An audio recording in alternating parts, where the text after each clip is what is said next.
너무 자주 해서 이제는 피곤한 말이 있습니다.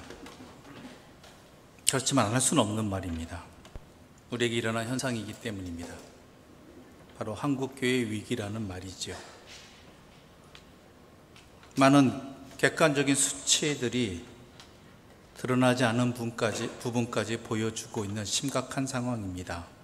그런데 여러분, 분명히 알아야 됩니다. 이것은 교회의 위기가 아니라 그리스도인의 위기입니다. 물론 교회는 그리스도인의 공동체입니다. 근데 우리에게 있어서 교회라고 생각한다면 그냥 하나의 이러한 조직 같은 느낌이 들거든요. 그러나 중요한 것은 그리스도인이 지금 위기라는 것이죠. 규모나 숫자의 문제가 아닙니다. 물론 객관적인 지표와 또한 상황을 알려주는 수치이지만 이것은 나타난 현상일 뿐 근본적인 원인은 아닙니다. 이것만 얽매이다 보면 도리어 해결책을 찾지 못합니다.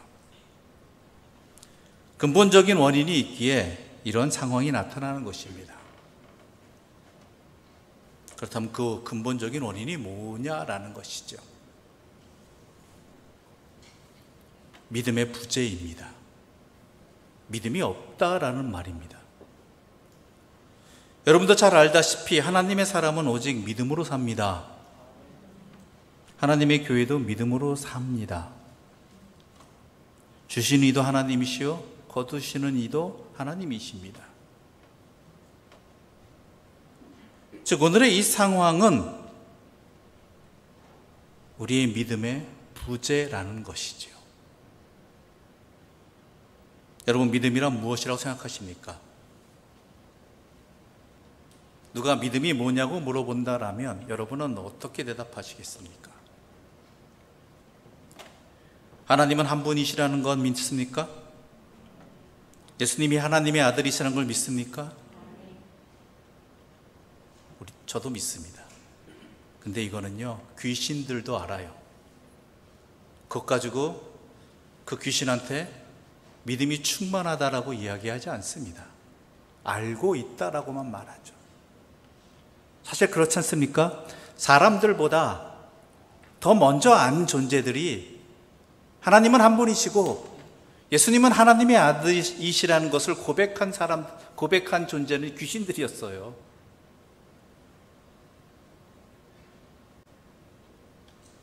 그것이 믿음이라면 귀신들도 그 정도는 믿는다라는 거예요. 제가 한 말이 아닙니다. 우리가 오늘 읽은 말씀 뒷부분인 19절에 이 말씀이 19절, 20절에 이 말씀이 기록되어 있습니다. 결국 야고보가 하는 말은 그것을 믿음이라고 할 수는 없다라는 것입니다. 성경에서 말하는 믿음은 정보나 지식이 아니라 신뢰이고 헌신입니다. 좀 쉽게 이야기하자면 믿음은요, 사랑입니다. 믿음은 하나님을 사랑하는 것입니다. 그 하나님을 사랑하기에 하나님을 신뢰하는 것이고 하나님을 신뢰하기에 하나님의 뜻에 순종하며 살아가는 것입니다. 그것을 행하는 것이 믿음입니다. 즉 믿음은 하나님을 사랑하는 것이고 이웃을 내 몸과 같이 사랑하는 것입니다. 믿는다면 그게 우리의 행함으로 나타나야 된다는 것이죠. 그래서 제자들을 예수님이 꾸짖으실 때 믿음이 적은 자들아라고 꾸짖으셨어요. 그리고 나중에 부활하신 후에 갈릴리로 도망가 있는 베드로를 찾아가셔서 뭐라고 말씀하셨습니까? 내가 부활했으니 이제 상황이 잘 될 것이다. 지금은 힘들지만 앞으로 좋은 열매를 거둘 것이다. 이런 말씀 안 하셨어요. 조금 있으면 성령님이 오셔서 너희들을 120명만 모일지라도 나중에는 너희들을 말 한마디에 수천 명 주님 앞으로 돌아오게 할 것이다. 회개하게 할 것이다. 이런 말씀 안 하셨어요. 뭐라고 이야기했습니까? 내가 나를 사랑하느냐. 왜냐하면요, 하나님 사랑하는 것이 믿음이기 때문입니다.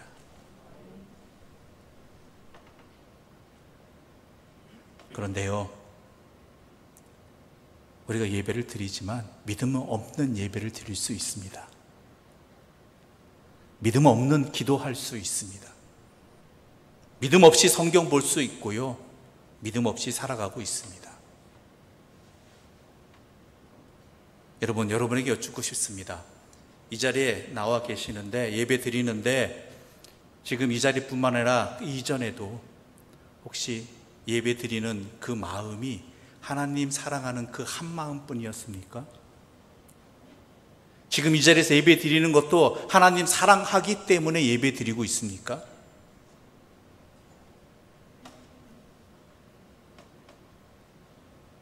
그렇지 못하다면, 다른 것에 마음을 두고, 중심을 두고, 이유를 두고 예배 드리고 있다라면 우리는 믿음 없는 예배를 드리고 있는 것입니다. 하나님 사랑해서 성경 읽고 계십니까? 하나님 너무 사랑해서 하나님께 기도하고 있습니까? 우리에게 맡겨진 직분들이 있습니다. 역할들이 있습니다. 그 일을 행하는 것이 오직 이유 하나, 하나님 사랑해서 나는 이유 때문이냐라는 것이죠.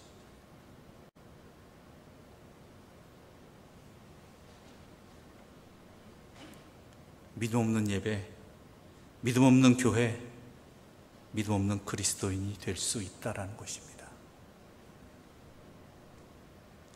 내가 나를 사랑하느냐라는 그 주님의 물으심에 내가 주님을 사랑하여 이렇게 살고 있습니다, 여기에 있습니다라고 대답할 수 있기를 바랍니다. 다시 한번 말씀드립니다. 한국교회 위기, 한국교회 그리스도인의 위기는요, 믿음의 부재입니다. 사랑의 부재입니다.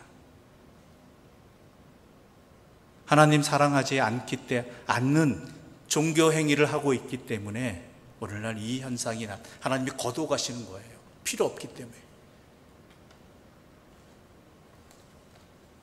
하나님 사랑하지 않는 그리스도인이기 때문에 하나님께서는 우리의 예배와 우리를 그리스도인으로 받아주고 계시지 않을 수도 있다는 것입니다. 하나님을 사랑하지 않는 것과 마찬가지로 또 다른 믿음의 부재가 오늘 야고보서를 통해서 나타나고 있습니다. 1절부터 4절까지의 말씀 함께 읽어보겠습니다. 함께 읽겠습니다. 1절부터 4절입니다. 내 형제들아, 영광의 주 곧 우리 주 예수 그리스도에 대한 믿음을 너희가 가졌으니 사람을 차별하여 대하지 말라. 만일 너희 회당에 금 가락지를 끼고 아름다운 옷을 입은 사람이 들어오고 또 남루한 옷을 입은 가난한 사람이 들어올 때에 너희가 아름다운 옷을 입은 자를 눈여겨보고 말하되 여기 좋은 자리에 앉으소서 하고 또 가난한 자에게 말하되 너는 거기 서 있든지 내 발등상 아래에 앉으라 하면 너희끼리 서로 차별하며 악한 생각으로 판단하는 자가 되는 것이 아니냐. 아멘. 의인은, 그리스도인은 믿음으로 살아갑니다. 그 믿음으로 살아가는 것이 어떻게 나타나느냐? 너무 잘 알고 있죠. 하나님 사랑하고 내 이웃을 내 몸과 같이 사랑하는 것입니다. 이게 믿음입니다. 이웃을 내 몸과 같이 사랑하지 않을 때 나타나는 대표적인 현상이 바로 차별입니다. 내 뱃속으로 낳은 아이도 사랑하지 않을 때는 차별하게 되는 것입니다. 나는 그렇지 않았다라고 이야기하지만 내 자녀 간에, 내가 낳은 자녀가 형제 간에, 남매 간에, 자매 간에 차별을 느낀다라면 나도 모르게 그에 대한 사랑이 약해졌기 때문이라는 것이죠. 더군다나 이 말씀이 선포되어진 2000년 전에는 오늘날처럼 평등한 사회가 아니었습니다. 도리어 혈통이나 가문, 직업, 재산, 권력 등에 따라서 신분 또는 계급이 분명한 사회였습니다. 그 신분이나 계급에 따라서 다른 대접하고 받는 것이 당연한 일이고 도리어 그렇게 안 하면 문제가 되는 시대였습니다. 귀족은 귀족으로서, 부자는 부자로서, 또한 권세 있는 가문은 권세 있는 가문으로서 거기에 합당한 대우를 해줘야 되고, 그렇지 못하면 그 대우를 받지 못하는 게 거의 법인 시대였습니다. 도리어 안 하는 게 큰 문제가 되는 시대였죠. 그럼에도 불구하고 야고보는 예수 그리스도의 믿음을 가진 우리들은 세상 사람과 같이 사람을 차별하지 말아야 된다라고, 정확히 이야기하자면 나의 이웃을 내 몸과 같이 사랑해야 된다라고 말하고 있는 것입니다. 믿음이 있다면 차별할 수가 없습니다. 왜냐하면 믿음이 사랑이라면, 이웃을 사랑하는 것이라면 그 사랑은 막힌 담도 허물기 때문입니다. 하나님께서 우리를 사랑해 주셨습니다. 그래서 하나님과의 우리 사이에 우리의 죄악으로 말미암아 완전히 우리 힘으로 허물 수 없는 그 담을 허물어 주셨습니다. 허무는 정도가 아니라 우리 안으로 오셨습니다. 또한 예수님이 이 땅에 오셔서 이방인과 유대인, 남자와 여자, 의인과 죄인, 이 막힌 담을 사랑으로 허물어 주셨습니다. 믿음을 실천하셨습니다. 그런데 요즘이라고 그때와 다를 바 없습니다. 물론 계급 사회는 아닙니다. 하지만 여전히 차별이 당연하게 여겨지는 세상에 우리는 살아가고 있습니다. 힘과 소유와 외모와 직업과 결과에 따른 차별이 당연하게 받아들여지는 시대 속에 살고 있습니다. 성과, 인종과 이념과 종교와 나라에 따른 차별 또한 분명한 현실입니다. 수천 년 전이나 지금이나 다를 바가 없습니다. 그런데 더 문제는 그 차별의 밑바탕에는 돈이 있다라는 것이죠. 돈의 많고 적음이 그 사람의 모든 것을 결정합니다.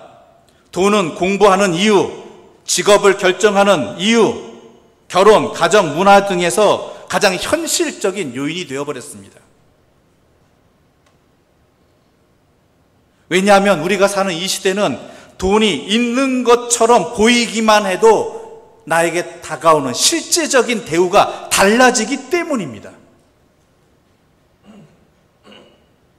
그런데 문제는 교회입니다. 세상은 늘 그래 왔습니다. 그것 말고는 다른 것 보기 힘든 게 세상입니다.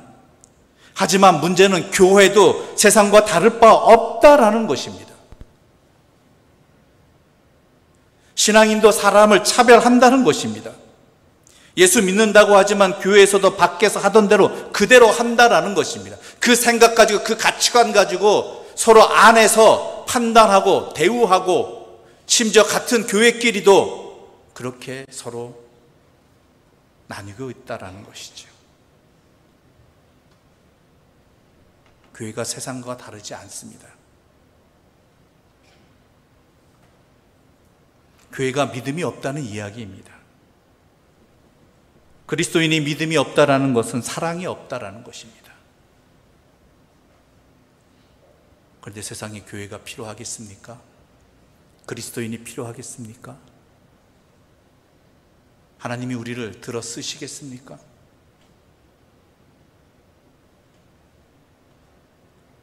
더 아이러니한 게 뭔지 아십니까? 우리가 그들을 그렇게 대한다고 해서, 그들을 존중해주고 그들을 대우한다고 해서 그들이 우리를 대우하거나 존중해 주지 않습니다. 6절과 7절의 말씀 함께 읽어보겠습니다. 6절과 7절입니다. 너희는 도리어 가난한 자를 업신 여겼도다. 부자는 너희를 억압하며 법정으로 끌고 가지 아니하느냐. 그들은 너희에게 대하여 일컫는 바 그 아름다운 이름을 비방하지 아니하느냐. 생각해 보십시오. 우리를 무시하는 존재는요, 우리를 대우해 주지 않는 사람들은요, 우리보다 약한 사람들, 없는 사람들이 아닙니다. 우리보다 있는 사람, 우리보다 힘 있는 사람들이 우리가 그렇게 대우하고 우리가 그렇게 존중해 준다고 해서 우리를 인정해 주지 않습니다. 착각하지 마십시오. 도리어 우리를 없이 여기고 대우해 주지 않는 것은 우리가 그렇게 존중하는 사람들입니다. 대우하는 사람들입니다. 도리어 우리보다 약한 사람들, 힘없는 사람들은요, 우리를 인정해 주고 우리를 대우해 줍니다. 왜? 어떨 때요? 우리가 사랑으로 그들을 대할 때, 그들을 존중해 줄 때.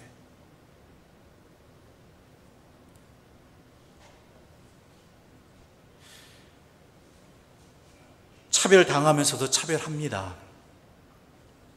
무시하면서도 무시당합니다. 참 아이러니한 삶을 우리는 당연하게 살고 있습니다. 여러분 분명히 아셔야 됩니다. 의인은 믿음으로 삽니다. 교회는 믿음으로 삽니다. 교회가 세상과 같다면 교회는 존재할 이유가 없습니다. 그리스도인이 세상과 같다면 그리스도인 역시 존재할 이유가 없습니다. 분명히 아십시오. 오늘 우리에게 벌어진 이 상황은요, 수천 년의 역사가 지났지만 그리스도인들, 교회가 존재할 이유가 하나님 앞에서 없기 때문은 아닌가라는 것이죠.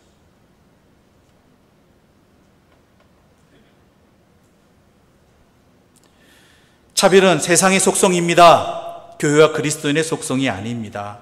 특히 돈으로 사람을 차별하는 것은 교회나 그리스도인이라면 결코 해서는 안 된다라는 것이죠. 신앙인은 세상이 아니라 하나님께 속한 사람입니다. 교회는 세상에 대한 하나님의 대안입니다.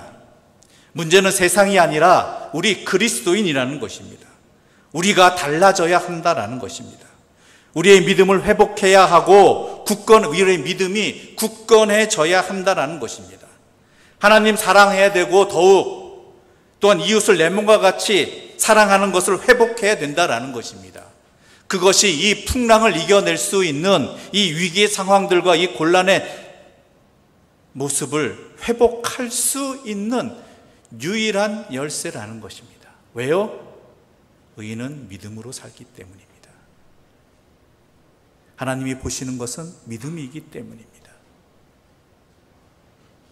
믿음으로 사는 사람이 의인입니다. 주께서 이 땅에 오셔서 이 성에서 의인 한 명을 찾을 수 있겠느냐라는 그 안타까운 말씀이 오늘 우리들에게는 더 이상 해당되는 말씀이 되어서는 안 된다라는 것이죠. 믿음이 회복되어야 되는 것입니다. 그런데 인간의 이 죄성이라는 게 참 뿌리가 깊습니다. 우리 안에 깊이 자리 잡은 이 자기 중심성은 결정적인 순간마다 튀어나와서 하나님 아닌 세상으로 우리의 마음을 기울어지게 한다는 것입니다. 자기 합리화에 능숙하게 하고 현실과 대세에 빠르게 반응하게 합니다. 그러려니 하고 어쩔 수 없다고 하고 그래도 이만하면 됐다라고 괜찮다라고 스스로 합리화시키게 한다는 것이죠. 야고보서의 독자들도 그랬을 것입니다. 차별의 문제, 외모로 사람을 판단하는 문제, 소유와 성처가 행위에 따라서 사람을 분별하는 문제, 이들 또한 이것이 세상의 가치인 줄 알았을 것입니다. 분명히 알았습니다. 하지만 그러려니 했을 것입니다. 어쩔 수 없다라고 했을 것입니다. 그럴 수밖에 없는 세상이고 그렇게 안 하면 문제가 되는 세상이니까 그래도 조금 덜 하는 우리가 낫지 않겠느냐고, 이만하면 충분하다라고 생각했을 것입니다. 스스로 위로하고 합리화했을 것입니다. 그런데 야고보는 엄중하게 이야기합니다. 8절부터 11절까지의 말씀 우리 함께 읽어보겠습니다. 8절부터 11절입니다. 너희가 만일 성경에 기록된 대로 내 이웃 사랑하기를 내 몸과 같이 하라 하신 최고의 법을 지키면 잘하는 것이거니와 만일 너희가 사람을 차별하여 대하면 죄를 짓는 것이니 율법이 너희를 범법자로 정죄하리라. 누구든지 온 율법을 지키다가 그 하나를 범하면 모두 범한 자가 되나니 간음하지 말라 하시니가 또한 살인하지 말라 하셨은즉 내가 비록 간음하지 아니하여도 살인하면 율법을 범한 자가 되느니라. 아멘. 야고보는 말합니다. 하나를 지켜도 다른 하나를 어기면 범법자가 된다. 하다못해 우리에게 이 말씀을 지키라고 하시니가 하나님이시고 하나님으로부터 비롯되어진 율법 아니냐. 그렇다면 다른 하나를 지킨다고 해서 다른 하나를 어겼을 때 그것이 상쇄되는 것이냐? 아니냐라는 것. 아니다라는 것이죠. 특히 우리 예수님께서 정의하셨듯이 이미 그 이전부터 유대인들도 알듯이 하나님의 모든 계명은 두 가지로 요약 중심이 잡힙니다. 잘 아시죠? 하나님 사랑, 이웃 사랑입니다. 아무리 예배를 드리면 뭐합니까? 아무리 제사를 드리면 뭐합니까? 아무리 기도하고 성경을 읽으면 뭐합니까? 오늘 본문의 표현대로 최고의 법인 내 이웃 사랑하기를 램과 같이 하지 않는다라면 모든 것을 어기는 것이 되어버립니다. 믿음 없는 자가 되는 것입니다.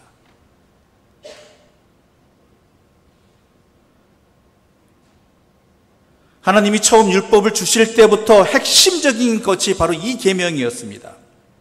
물론 하나님 사랑하는 것, 하나님과의 관계의 계명이 가장 먼저이지만 그것으로부터 비롯되어진 그것이 나타나는 세상과의 관계 속에서 그것은 바로 이웃사랑이 으뜸가는 법이라는 것이죠. 여러 법을 판단하는 기준이라는 것입니다. 오히려 이러저러한 것들을 바로 세우는 으뜸되는 가치가 바로 내 이웃을 내 몸과 같이 사랑하라는 것이란 그 말씀을 야고보는 하고 있는 것입니다.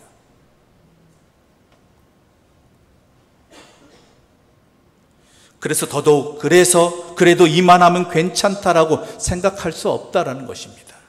이웃을 차별한다면, 아니 사랑하지 않는다면 그 어떤 종교적 행위나 열심에도 불구하고 최고의 법을 어긴 것이 되기 때문입니다. 현실이나 대세 등으로 회피할 수 없습니다. 그 외에 다른 종교적 성실성이나 구별됨으로 합리화할 수도 없다라는 것입니다. 이웃을 사랑하지 않는 것, 바로 그것은 더 이상 하나님의 자녀 그리스도인이라 할 수 없다라는 것이죠.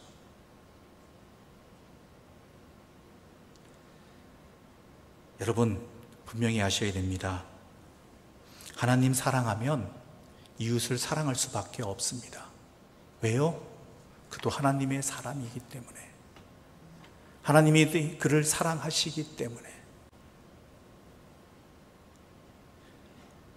여러분, 하나님은 나를 자격 없음에도 또한 그 은혜를 받았음에도 계속 배반함에도 불구하고 용서해 주시고 사랑해 주셨습니다. 그 사랑을 입은 자라는 것을 분명히 안다면 우리는 그 사랑을 드러낼 수밖에 없죠. 누구를 향해? 하나님과 이웃을 향해. 그게 교회입니다. 그게 그리스도인입니다. 그게 믿음대로 사는 것입니다. 그게 하나님의 사랑으로 사는 것입니다. 하나님께서는 우리에게 딱 하나만 보십니다. 바로 이 마음을 품고 있느냐, 이 믿음으로 살아가느냐, 바로 이것입니다. 우리 하나님은 믿음 하나만 보신다고 그랬잖아요. 그 믿음이 사랑입니다. 하나님 사랑하고 이웃 사랑하는 것.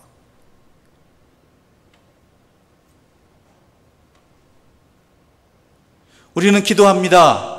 하나님이 우리의 모습 있는 그대로 받아주시기를 간구하고 찬송합니다.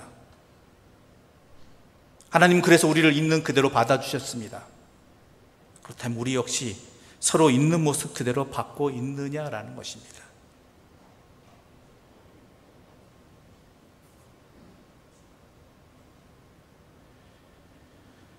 이 말씀 앞에서 우리 자신과 교회를 돌아보아야 합니다. 믿음이 있는가? 진정으로 그 믿음이 사랑으로 나타나고 있는가? 행함으로 나타나고 있는가?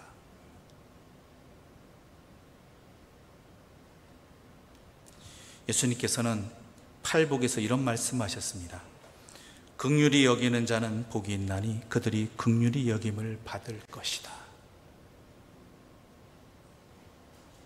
우리가 어려운 형편에 있는 사람에게 긍휼을 베풀면 하나님으로부터 긍휼의 여김을 받지만 만약 긍휼을 베풀지 아니한다면 하나님으로부터 긍휼의 여김을 받지 못한다라는 말씀입니다.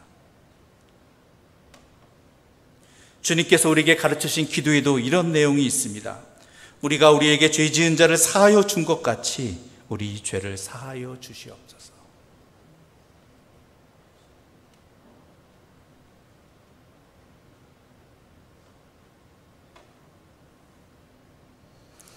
이웃을 사랑하지 않는다면 하나님은 우리를 받지 않으십니다.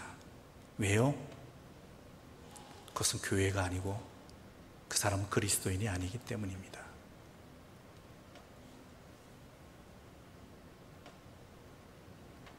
오늘날 벌어지고 있는 이러한 현상들, 이러한 위기들 분명히 아시기 바랍니다. 하나님이 우리를 건들지 아니하신다면, 우리를 지키신다면 그 어떤 것도 우리를 해하지 못합니다. 그럼에도 불구하고 이 일이 벌어진 것은 이 풍랑이 나로 인함이라는 것을 우리는 분명히 알아야 됩니다. 하나님의 사람은 오직 믿음으로 삽니다. 이 풍랑은 우리의 믿음 없음 때문이라는 것입니다. 사랑 없음 때문이라는 것입니다. 그러므로 우리는 어떻게 되겠습니까? 믿음을 회복하기를 바랍니다. 사랑을 회복하기를 바랍니다. 하나님 사랑을 회복하고 이웃 사랑을 회복하기를 바랍니다. 이게 우리의 열쇠입니다. 우리의 교회의 열쇠입니다. 그것이 하나님께서 우리에게 알려주신 회복의 길이고 우리가 이 풍랑 속에 있는 이유이기도 한 것입니다.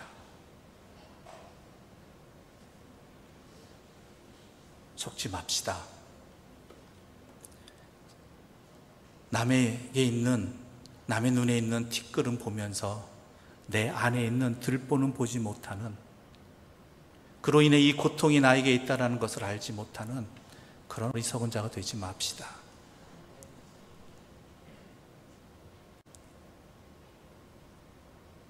하나님께서는 오늘도 우리에게 이 은혜를 허락해 주십니다.